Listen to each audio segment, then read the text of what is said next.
Okay, 2009 MAT question 2. So, a list of real numbers, x1, x2, x3 is defined by x1 equals to 1, x2 equals to 3, and then for n larger or equal to 3 by that recursive formula there. Okay, and they're very nice to give you an example, just in case you don't understand what the recursive formula is. Okay, so find the values of x4 and x5. Okay, direct computation really, right? So x4 equals to 2 lots of x3 minus x2 plus 1. So sub in the values properly, 2 times 6 minus 3 plus 1, which gives us 10. Cool, hopefully the basic mathematics is correct.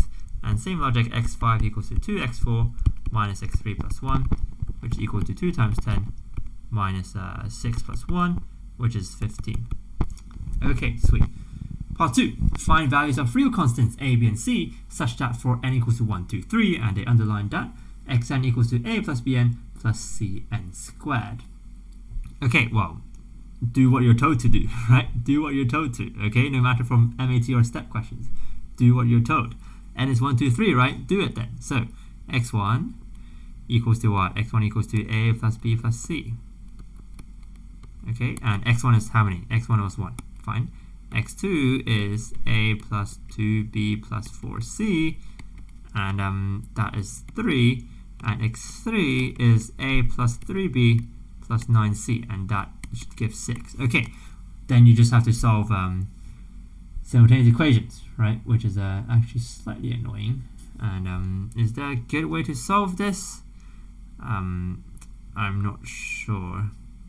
Let's see. What if I did second equation minus the first one? So I get b plus 3c equals to, what is it? Equals to 2. Yeah, if I do the second equation minus the first equation, yeah, because the a's cancel. So b plus 3c equals to 2, and that means that a equals to 0, right? If you look at the third equation and compare.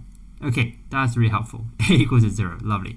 So I know that b plus c equals to 1 and b plus 3c equals to 2, and that's really convenient. So c has to be 1/2.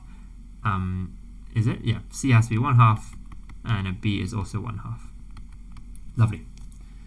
Assuming that equation holds true for all n greater or equal to 1, find the smallest n such that xn is greater than 800. Okay, do what you're told to do. So a is 0, great. And half n plus a half n squared is greater or equal to 800. Okay, and I'll just finish the inequality really. So n squared plus n minus 1600 is greater or equal to 0. Okay, well, does this sort of factorize? Quite tricky to call, isn't it? So this is 4t squared, so it's probably not going to factorize that well. So let's just do what we normally do by just completing the square. Okay, so n plus a half squared is greater or equal to 1600, well, plus a quarter, I suppose. Okay, 1600 plus a quarter. Okay, which means that n, okay, now we could make gentle approximations, I suppose. Okay, now this is n plus 1/2 is greater or equal to 40 and a bit. Okay, and a bit.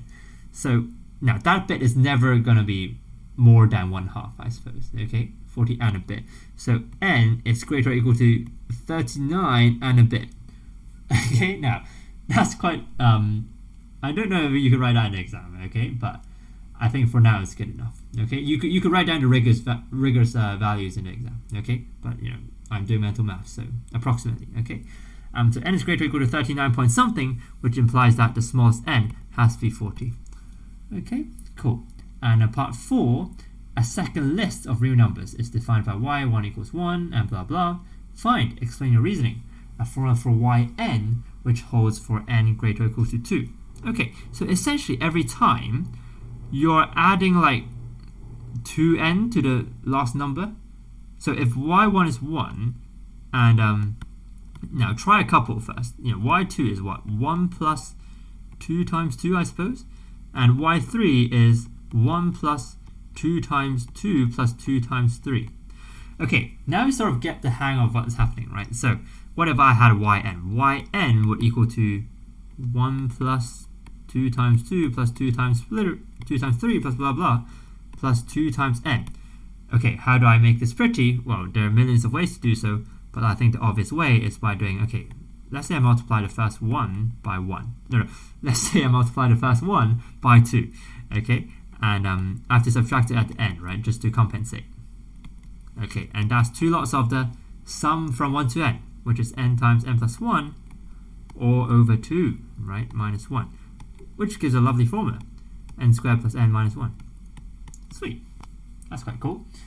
Okay, and last part then, what is the approximate value of xn over yn for large values of n? Okay, why is that not part 5, by the way? It seems part 5 to me.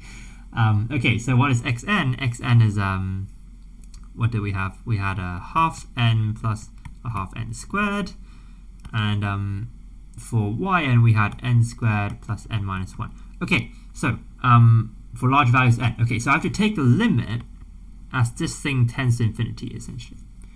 Right, okay, what's the technique for taking, n to infinity? Well, you divide by the highest power, or the highest degree in the fraction, right? So the highest degree in the fraction is 2, the n squared. So divide top and bottom by n squared, so I have 1 over 2n plus 1 half over 1 plus 1 over n minus 1 over n squared. Classic technique, all right, classic technique. Whenever you take the limits n to infinity of some rational fraction, okay? Now, n goes to infinity, this goes away. Goes to 0, goes to 0, goes to 0. So what are we left with? 1 half divided by 1, which means that this is 1 half. Okay, so the approximate value of xn over yn for large values of n is just 1 half. Okay, quite a pretty question.